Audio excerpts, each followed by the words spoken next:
300 ஆண்டுகளாக மறைந்து போன தெப்ப உற்சவம் பக்தர்களின் சமர்ப்பணத்தால் மறுபடியும் எழுச்சி பெற்றது. நூற்றாண்டுகளாக மறைந்திருந்த ஒரு திருவிழா மீண்டும் உயிர்த்தெழுவது எப்படி இருக்கும் பார்க்கலாம்.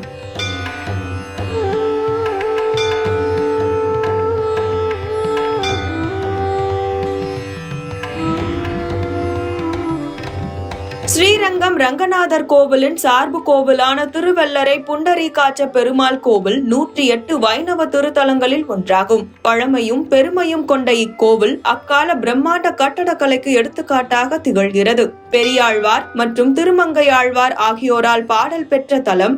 இவ்வூரில் உய்யக்கொண்டான் மற்றும் எங்களாழ்வான் ஆகிய ஆச்சாரியர்கள் அவதரித்துள்ளனர்.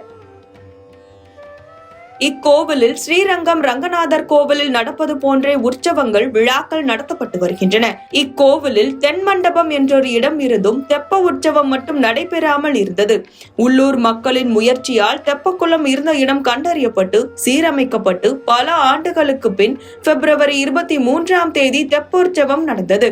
இந்த தெப்பத்தில் உற்சவர் செந்தாமரை கண்ணன் பங்கஜவல்லி தாயாருடன் எழுந்தருளி உலா வந்து பக்தர்களுக்கு சேவை சாதித்தார்.